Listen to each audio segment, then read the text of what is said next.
So I moved to Mississippi in 1982 for a job. Came from St. Louis. How old were you? Well, I just had graduated. I was a year out of graduation from college.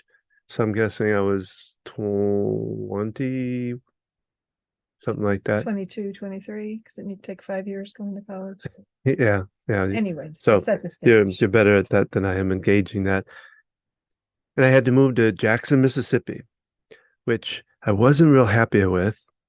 As it was, I wasn't the greatest with the thought of being in sales either. That was not, as I went to college, I went through the same channels my brothers did because I didn't know any better what to do. So I came out with, I think, a marketing degree, business administration degree, and went into sales. The company that I worked for moved me down to Jackson. First, they were going to move me to Memphis, which I thought was okay. But then last minute they decided to send me to Jackson, Mississippi, which I thought was going deep south and into anyway, I got into Jackson and it was a very kind of behind the times based on living in St. Louis. So I was not really happy. And I didn't have any friends there. I didn't know anybody there. And I traveled a lot. So I was gone many times from Monday through Thursday or Sunday through Thursday every week, except maybe 1 week a month. I'd be home doing work in that territory. So I was kind of miserable. Didn't really have an opportunity to meet people because you were Yeah. on the road, you weren't working in an office. And so as I did this, I just got myself kind of sick over it, literally sick, dehydrated, and it just kept getting worse. And it was mainly because I was angry, I think. I was depressed. And so one trip going out, I think I'm going to Mobile, Alabama as part of my journey.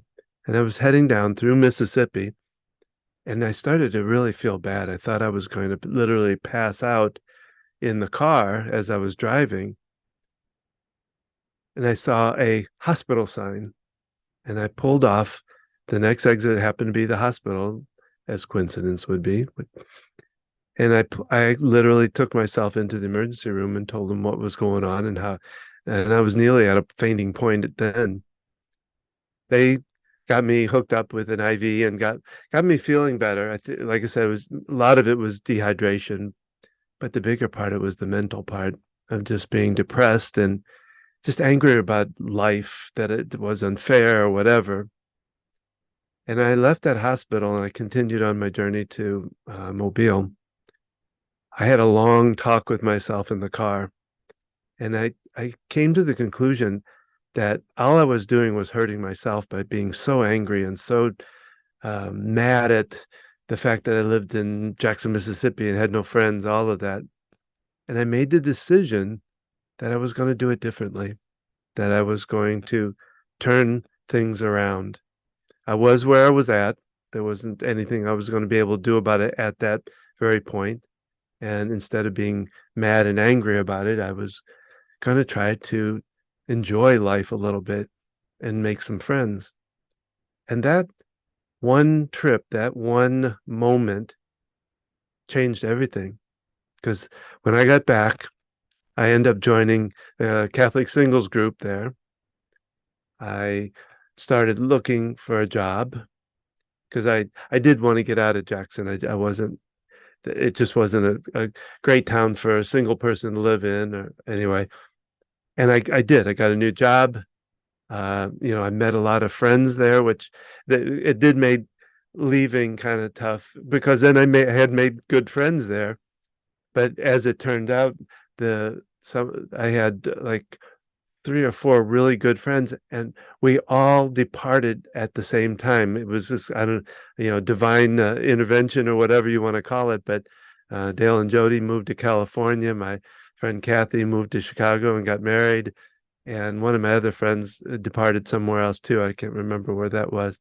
So we all left at the same time. So I did leave a few people behind that were friends, but it really made a difference. And it was change that was it was a kind of a not a double-edged sword. but it was kind of tough, but happy at the same time because Bittersweet. yeah, because you have whenever you make change, it can be challenging and difficult emotionally and even physically. But at the same time, it felt really good because I got a raise, I got a new job, I moved to a new town. Um, so it was good. It was a neat experience that and it kind of goes back to my idea that we have contrast in our life that's necessary. It took me to get sick to turn things around and change things. And, I probably wouldn't have if I'd been halfway happy or something with there. I probably wouldn't have changed and I needed it. Or had not gotten that sick, Yeah. that would have led you down that. And what I hear when you're telling that story is acceptance. You came to accept where you're at and Yeah. what you had. Yeah. Home is where the heart is. And that new job, is that what brought you to Charlotte? Yes. Which is where we met. Yep. So Yeah, I'm glad you had that heart talk with yourself and that hospital happened to be there. I'm curious if the doctor said something to you that was sort of a wake-up call for you. I don't know that I remember, tell you the honest truth. Probably did. Someone, guess, starring. Well, what was interesting too is I was moving to Charlotte, North Carolina, where we live now, and I could have swore I was going to go further south and deeper south, and it was going to be, Charlotte. Oh, darling, Charlotte. I had my mint julep and sit on the porch. Do it. No, yeah. Well, I wanted to get out of Mississippi, and I wanted to get away from the boss I had at the time. So there was a lot to it. This is Gina. And this is Don. With Focused Healthy Family. This is podcast number 73. And today we're talking about change. But before we get into that, let's hear a word from our sponsor.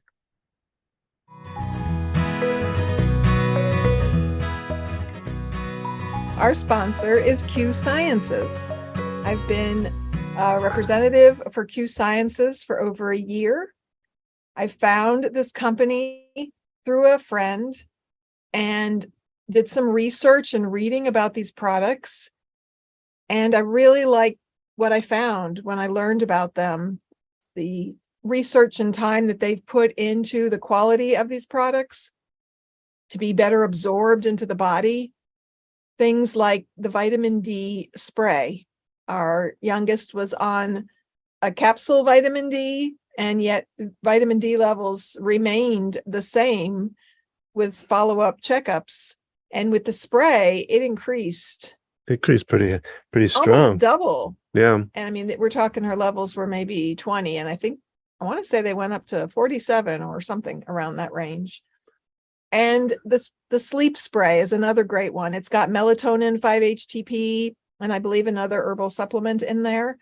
And because it's a spray, you spray it on your tongue, it gets absorbed more quickly into your body to be more effective to help you in the moment. We're using the B12 spray. We've used the vitamin C spray. They have a Q Max product, which is a multivitamin. And they also have the CBD, different, a variety of different. It's full spectrum hemp oils. Yes. They even have a THC free version. It comes in different flavors. There is a mushroom. Oh yeah. Armor. It's called Q Armor. It's a powder, and I get the chai flavor. Put it in my chai tea for a double chai drink. So instead of, as they say, flushing your supplements down, well, the toilet or the drain, you want to get something like this that's fully absorbed. It's like flushing money down the toilet too, if you're not using a supplement that absorbs well and does well for your body. So that's what Q Science is really about. It's a good, well absorbed, high nutrient product. They have multiple products. They have child specific products. They now also have some facial cream products. I've been using a night cream to minimize the effects of sunlight and stress and aging on my skin. And they have a hemp lotion. That's also a wonderful product that we've tried. So check us out, learn more. You can find the link at our website, www.focusedhealthyfamily.com. You can also go to focusedhealthyfamily.com/Q Sciences, the letter Q and Sciences With an S at the with end. the S at the end. Yes.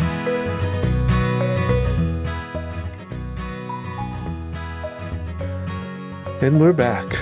Talking about change. I love your story, Don, and just how all those little things bring you to where you are. I brought up my curiosity of what was it that the doctor at the emergency room might have said to you that sparked you having that heart-to-heart talk with yourself. I'm sure they probably told me I couldn't keep going the way I was going because it wasn't helpful. Like they probably let you know you're dehydrated, and how it's affecting you, and you could have been in a car accident. So many other things could have happened that would have caused. Oh yeah, I would have passed out. It would have been quite the 2x4. Yeah. I'd like to kick off our discussion. I still don't know what I was looking for, and my time was running wild. A million dead-end streets. Every time I thought I'd got it made, it seemed the taste was not so sweet. So I turned myself to face me, but I've never caught a glimpse of how the others must see the faker. I'm much too fast to take that test. Changes. Turn and face the change. Don't want to be a richer one. Just gonna have to be a different one. Time may change me, but I can't trace time. Is that David Bowie? Is that? It is. Yeah. Of course it is. The Bowie man. And the lyrics of that. Poster. The posterina. Okay. You're channeling your 80s dude. I don't know. Polarama. That's my generation. So we're going through it right now. What you had a little bit of a story about change too, didn't you? Yes, unlike you that grew up in St. Louis and lived there your whole life, and so that was like your first move. I was born in New Jersey. When I was 2, we moved to Ohio. My dad finally graduated. He went to night school for years while working and raising a family, and then we were in Ohio for 8 years, and then each job was kind of like a promotion, kind of moving up and shifting. We moved to Pittsburgh, then we moved to Whitehall, Pennsylvania. And so I grew up with moving. And so when I graduated college, I wanted to move somewhere. I had been in a long relationship and we had split up, and I really was not happy with the area we were living in. It always felt a little backwards to me. We moved from one side of Pennsylvania. Texas, Mississippi. Talk about backward. No, sorry. We moved from one side of Pennsylvania to the other, and things were so different. It felt like a different world. And it was an area where people had lived there their whole life. And so new people coming in, it was like, oh, it's the new kid. Versus when I moved to Pittsburgh, and I was younger, I was 9 versus being 12, almost 13. So I knew that was something I could do. And so after I finished school and my internship as an OT, I started researching. I actually went to the library and pulled almanacs and found the cities that were the sunniest. I wanted to live where it was sunny and warm. And yes, in 1992, you didn't really have the internet to go researching on. You went to the library and you pulled out an almanac. And I know Denver came up and Charlotte. And I want to say Cincinnati, Ohio. Somehow those were the 3 cities on my radar that I remember. And at the time, I've got the American Journal of Occupational Therapy. These OT magazines was where I was finding jobs and looking at them. And I reached out to people. I know there was definitely places in Ohio. Can't remember about Denver and Charlotte. Well, apparently Charlotte and North Carolina had the biggest need for therapists because they were willing to fly me down here to interview me and put me up with a place to stay. I remember when I reached out in Ohio, they're like, well, the next time you're in the area, let us know. And I'm like, oh, no, here I am, 22, almost 23, young and cocky and full of life and ready to take on the world. And well, North Carolina was willing to fly me down. I even had the boldness that I looked at jobs in several different cities across North Carolina over a good kind of radius area. Well, your sister lived in Raleigh at the Yeah, my time sister too. lived in Raleigh. And so from Raleigh to Charlotte is 3 hours, and Winston-Salem's About two. 2 hours, kind of, it makes a big triangle. North Carolina's a very long state. And so I set up interviews in multiple places. And I remember, I believe it was the job in Charlotte. They just wanted to get me a two-way ticket, to Charlotte and back home. And I was like, listen, I'm not going to fly back home. I'm going to interview all over. So you can pay for that and I won't use the other half. I was very cocky.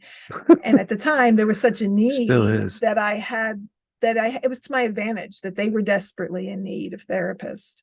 So I somehow coordinated with several different companies that I was interviewing at, that I flew to Charlotte, then I flew to Raleigh. The place in Winston-Salem got me a rental car so that I drove out there and just had this all coordinated. And I didn't have to pay for it. They paid for places for me to stay. In Raleigh, I stayed with my sister. And it was an adventure and experience.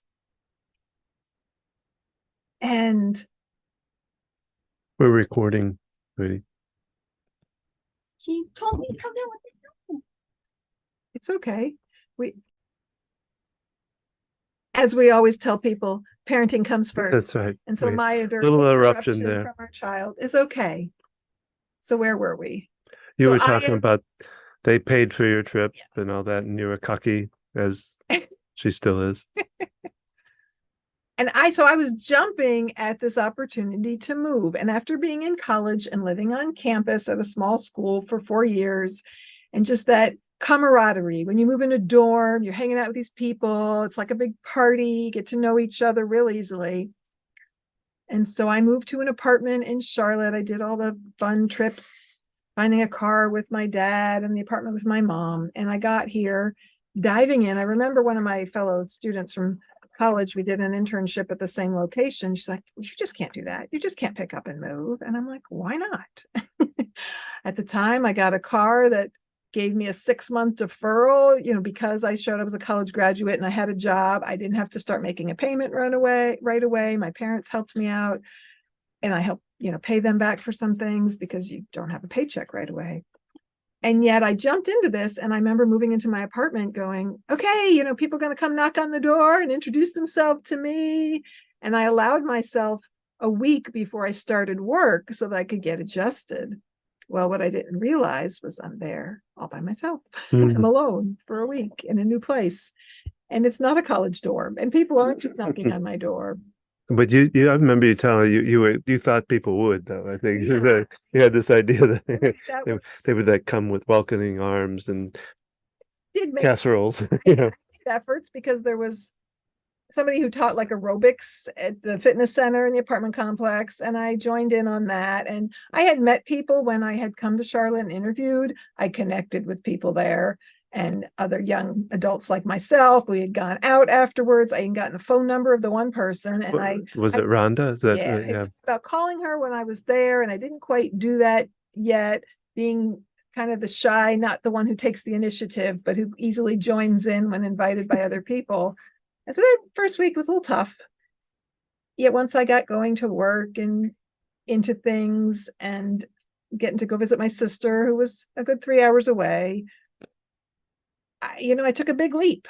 Yeah. And because I grew up the way I did, it didn't sound so crazy. Now looking at it, I'm like, wow, I can't imagine. Our daughter took off and moved 3 hours away, and that's a huge leap for her. And when we take, when we think about talking about leaps, we've done a lot of leaping. We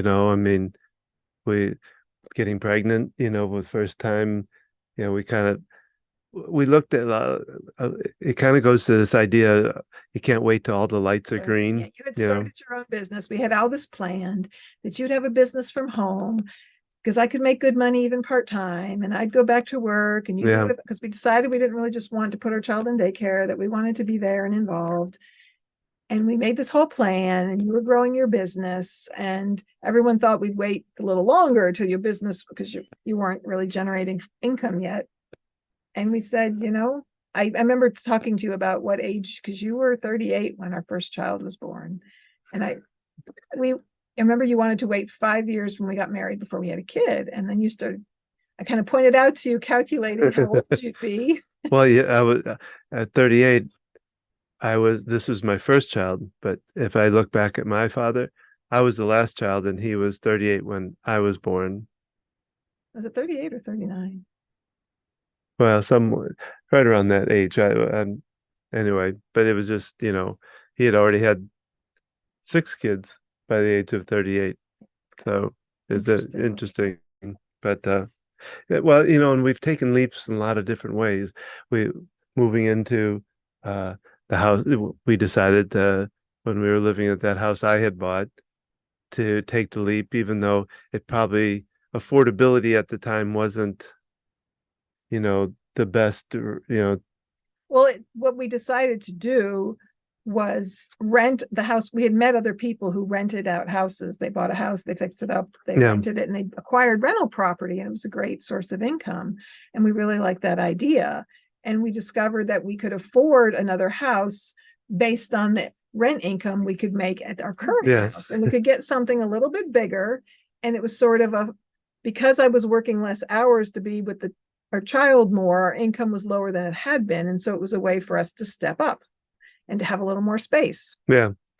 And it was, the plan was we'd be there for 5 years. And I don't know if we even thought about like turning this into a rental property. We kind of saw ourselves acquiring rental properties. So change is about risk in a way. I think just about any change is kind of, it has some kind of a risk factors to it. Stepping out of your comfort zone. But then you have to think about the fact of, if you don't do something, what are the, if we didn't move at the time, what would have happened, And I think even though it was challenging, because the rental didn't go as well as we had hoped it would. Yeah, it wound up. And it ended up costing us quite a bit. But that was because 9/11 happened. We didn't, and then the rental market slowed down. Yeah. People are buying houses instead of renting.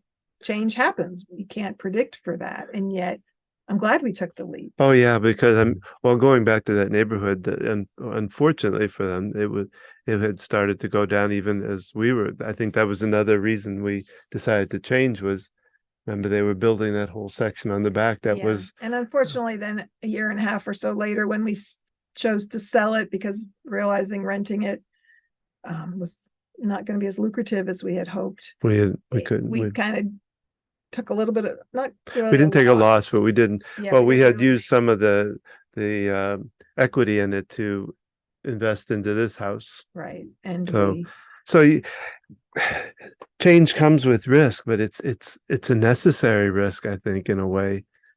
Some people say, I think it's the definition of insanity, is doing the same thing over and over again and expecting different results. I've seen this quote used with children. If you're saying the same things over and over again with your kids and you're expecting them to do something different, maybe the problem isn't them, maybe it's you and how you're doing things. Yeah.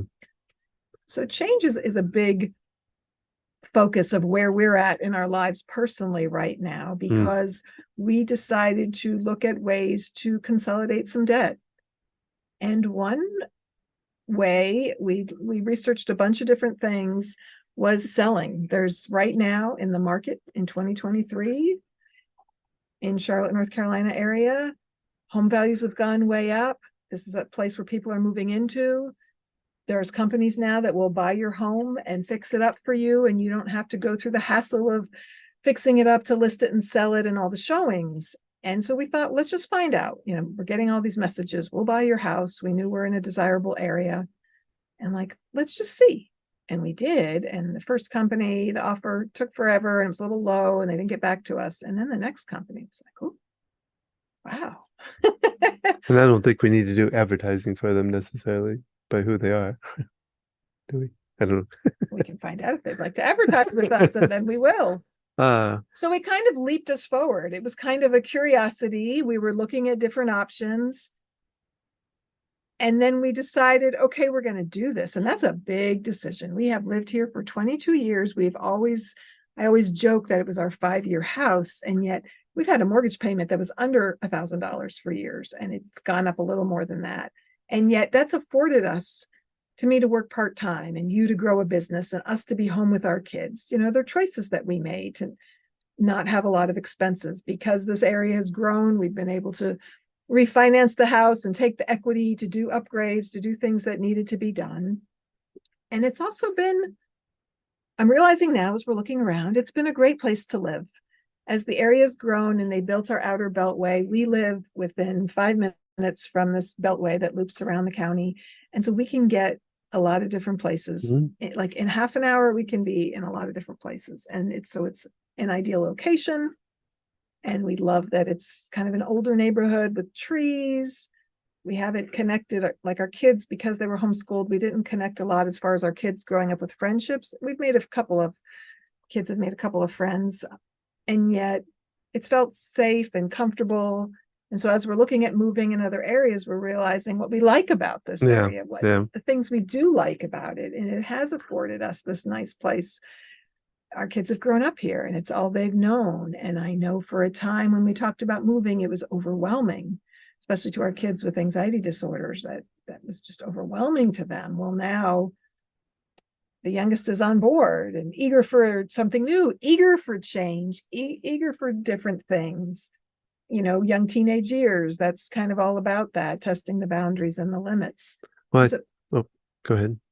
We've thrown ourselves into something new. And so we have change in a lot of different areas. So I was going to talk about like how to handle change. What can you do? And a couple of thoughts come to mind is, with what we did is, first is you do some research. You don't, the problem with that is you don't want to overthink, but you also want to research the possibilities. Once you've researched the possibilities, then it's really, I think, following the heart and how your gut feeling about it is very important. Yeah, because otherwise you could get stuck in just this loop of I don't know if it's going to work, and undecisiveness. The other thing I was going to, like, if you're dealing with a teen that is not happy about it, is really listening, and this goes back to our communication skills, but really listening to what they have to say. Not saying that you have to bow down to them and not make the change, but meet them where they are. Meet them where they are first, and listen to, at least let them be heard about what their opposition is to it. Because a lot of times it's more about that being heard. They might say, no, I'm not doing that. Absolutely not. And if they dig their heels in and you dig your heels in back, you're just going to get into a power struggle. But it might be more about that they want to feel heard. Well, and then you can also use, like, we do problem solving to talk about how we can resolve some of the issues that they're coming up with. It might be leaving a boyfriend or a girlfriend. I remember that. And that can be angry when we moved. That can be very, so, you might be able to find ways of connecting them, whether they do Zoom calls, whether they plan trips back and forth or whatever. Back up a minute. Yeah. Not that we have to fix it. Yeah. Maybe you've lost a job and you have to move for whatever reason, and there are pros and cons. And sometimes you're in a position where you can discuss with the family, and come to a decision together. I remember when my dad lost his job when layoffs started happening in the early 80s in the engineering world. He worked at power plants, and he was looking for a new job. And there was a job at a nuclear power plant. So this is the early 80s, right after 3 Mile Island happened in Pennsylvania. Or we could move across the state to another job.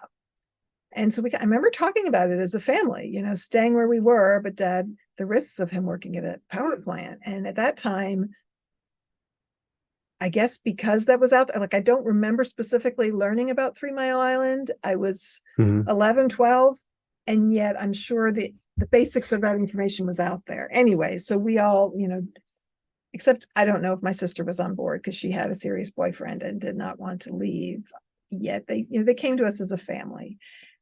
And so just sometimes, though, kids just want to be heard, saying, okay, this is what's upsetting you. This is what's frustrating you.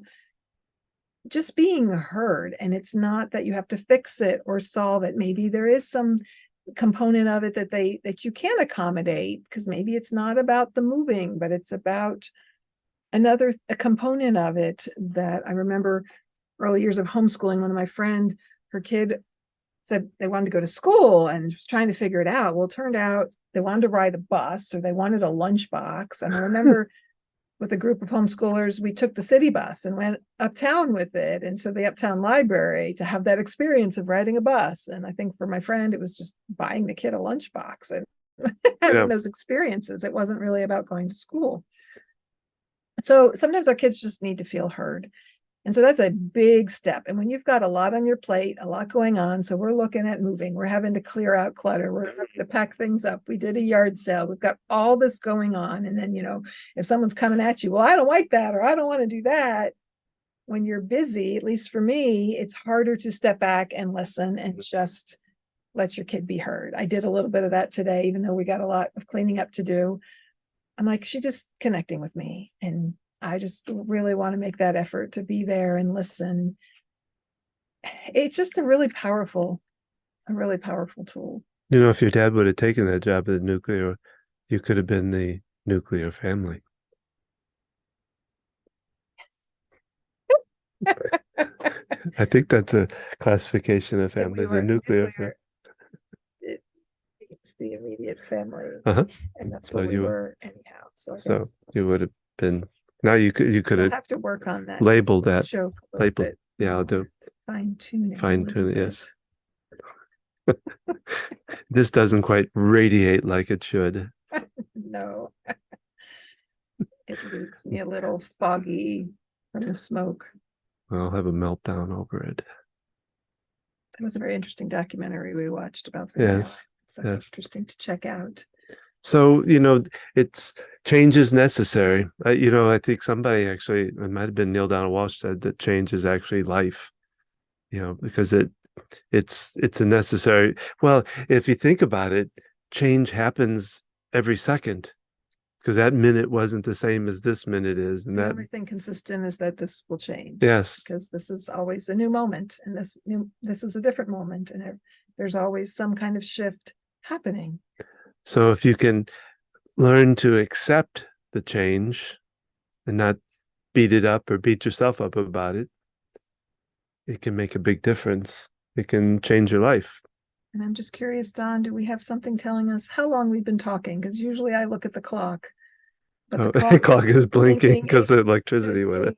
But it's really 6 p.m. and I don't know what time we started. We're a little out of sorts. We recorded some tips that'll coming up, and so as you listen to them, know that we've been doing cleanups and pack-ups and yard sales, and so I think we're coming off kind of a jet lag of stuff to do. So, which is what brought me to this topic of change, because as we're looking at moving, we're not sure where we're moving to. Because we're paying off some debt with this move, we can't afford a whole lot more than what we have. And so it kind of limits us to looking at surrounding counties and getting the kind of house that we want and not going to too small of a home. And so looking at the pros and cons, Charlotte is a huge city area-wise, and the surrounding areas, and people live all around and come into Charlotte, which creates traffic. And certain areas of town have heavier traffic than others. And we kind of live in the area it's most ideal for that. So stay on this side is what kind of want to do, but well, looking at the pros and cons, our daughter wants to live somewhere she can walk somewhere, and that could mean a neighborhood where you walk around, large enough to have new experiences, or that has a pool, or walking to a downtown area that's comfortable, or sidewalks, or being able to be on a greenway and somewhere she likes to bird and go out into nature. And so it doesn't have to look a specific way, yet these are factors that are important to her. Mm-hmm. And I keep falling in love with 100-year-old houses that have been remodeled or partially remodeled. And so we have to weigh the pros and cons of part of the reason this house needs some work. And so by moving and letting someone else invest in it, we do want to go somewhere that doesn't need a ton of work done initially. and we've had issues with mold and things with this house, and we don't want to get into that, versus having a newer home, what might wind up being a smaller home, but then maybe it would have, there's just a lot of factors to consider. And I've realized it can feel like a lot. I suffer with depression that kind of cycles into hypomania. And so my mood, my energy to get things done kind of does this cycle. But making this shift and this change has kind of helped push me forward. It's helped just the excitement of going somewhere new. I guess because I've had that experience in the past, it's kind of fun thinking about a new place, looking at houses. You go on Zillow and realtor.com or other, just you get to check it out. And down a rabbit hole though. Looking at the pictures. I disappeared for almost 3 hours one day. Dive. But it's exciting, and just having that possibility, and for us it being a very real possibility, is something we have talked about for years, because we moved here. I like this house, but it wasn't like oh wow, I'm in love with this house. It was oh, this is bigger. This has more space. We like this area, but it wasn't that, I've heard people say, oh, this is my forever home, or, and I saw the house, I just knew. Well, you kind of think about it, a lot of the changes we've done, we kind of just make a decision and it happens kind of thing. We've done, I think, not a lot of that, but we've had quite a few of those, where we just, for some reason, make a decision, we make a call, and then the ball starts rolling. Yeah. So I don't know why I brought that up, but maybe we should start wrapping this up. Okay, I have so much more to say. Well, I know. So I wanted to bring up that idea of like the emotional standpoint, that if you're struggling emotionally, if you're feeling stuck, if your kids deal with depression or other things, and it doesn't have to be moving, that's a big change, right?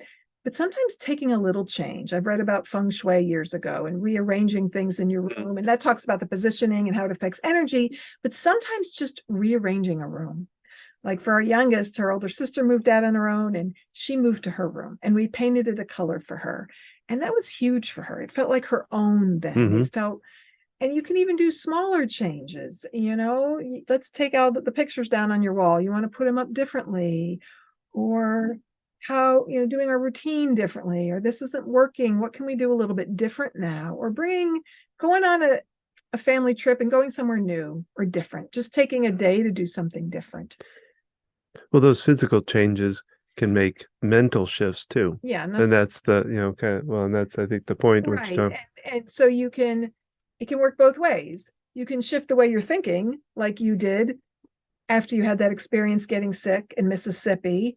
And so realizing you had to change your thinking to change what the experiencing, like you didn't have any friends and you were depressed and then you hated everything. Well, you decided you had to change how you were thinking about it to change what was happening. And sometimes doing the physical change, like, okay, the thought that we made that decision to look at this and to agree with this company to work with them to move. And so we made that decision, and that helped shifted. Sometimes you can do something that helps shift your emotions. Mm-hmm. Sometimes you can make a mental change. It can work both ways as well. If that makes sense. But it can be powerful. And like I said, it doesn't have to be big.